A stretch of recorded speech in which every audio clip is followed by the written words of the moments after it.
Two brothers, Harihara and Bukka, overthrew Muslim rule in Tungabhadra basin and founded Vijayanagara Empire, which, along with Gajapati Empire, remained bulwark against Islamic invasion. Its main rival, Bahmani Sultanate, disintegrated and produced five splinter states. Vijayanagara Empire not only survived emergence of these Deccan sultanates, but often actively intervened in their squabbles. On January 1565, Vijayanagara army faced the combined armies of Deccan sultanates at Talikota.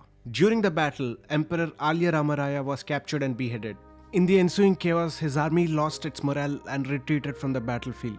Invading Muslim armies went on to sack the prosperous city of Vijayanagara. Its population were massacred. Women and children were enslaved as war booty. Territorial loss after the battle was insignificant, but it delivered a huge psychological blow to Hindu Empire. Deccan Sultanates soon resumed their internal squabbling, giving Vijayanagara Empire a chance to recover from its losses and survive for another century. We'll revisit the painful end of Vijayanagara Empire shortly. Other fairly independent kingdoms of early 17th century. Gond tribal rulers of Deoghar remained independent. Khan Duran laid siege to fort of Nagpur in the year 1636 and forced Raja of Deoghar to accept Mughal suzerainty. Mewar fiercely resisted foreign rule for multiple generations. But years of warfare took a huge toll on manpower and finances of this tiny desert kingdom.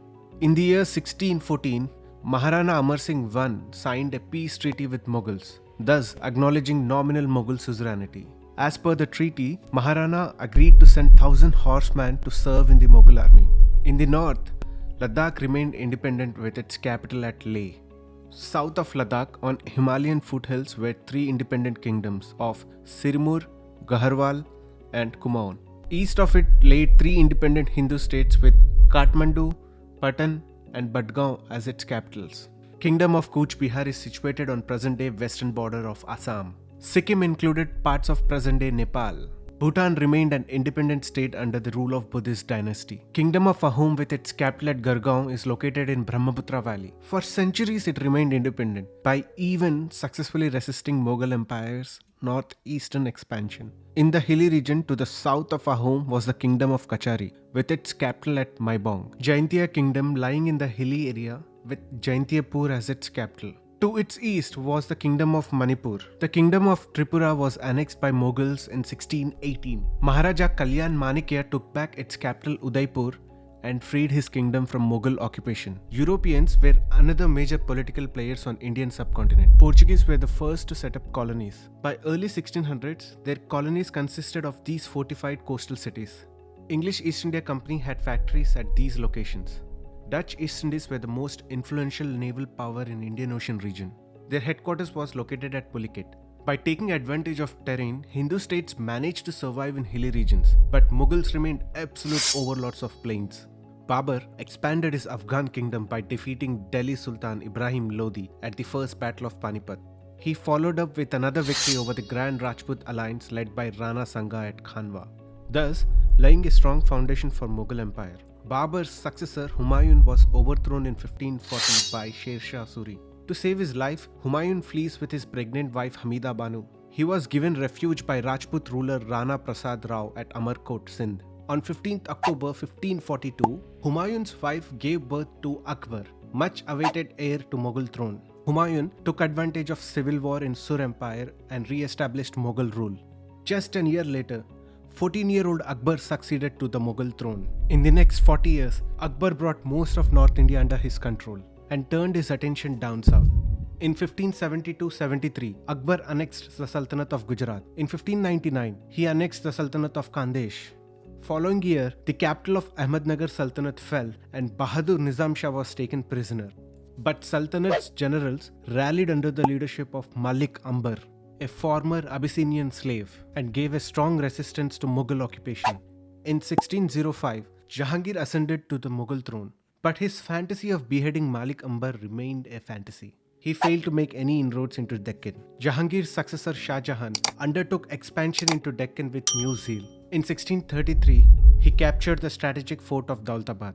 Sensing impending danger, Deccan Sultanates once again kept their internal differences aside to face a common Mughal threat. You see, Muslim civilization in Indian subcontinent developed in two independent centers, Indo-Gangetic Plains and Deccan Plateau.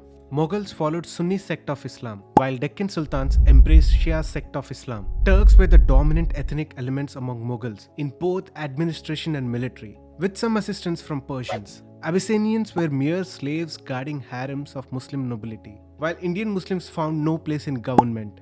The language of culture was Persian, while Urdu was despised tongue until later half of 18th century. At Deccan, Persians were the ruling class, owing allegiance to the Shah of Persia, supported by Abyssinians who found great opportunity at Deccan courts. They went on to become regents, admirals. Indian Muslims took third place, supported by a large number of adventurous Afghan bands. In comparison with North, Muslim population was very less at Deccan. To bridge the divide between conqueror and conquered, it provided great opportunity for Hindus to rise in diplomacy and war. Owing to these differences, Muslim states of Deccan developed their own distinct Deccani identity. In the year 1636, Shah Jahan departed from Agra to subdue Deccani pride. Both Adil Shah and Qutub Shah went on to supply aid to a Maratha general Shahaji Bhosle to resist incoming Mughal invasion. A mere farman was enough for Qutub Shah to accept Mughal suzerainty. Adil Shahis gave a strong resistance to Mughals and concluded a treaty to divide Nizam Shahi territory. With Mughals at their northern borders, the remaining two Deccan sultanates were competing to absorb remnants of Vijayanagara Empire. Some serious attempts were made to revive Vijayanagara Empire after the upset at Talikota, but it never managed to reach its former glory. By early 1600s, central authority of Rayas was weakened.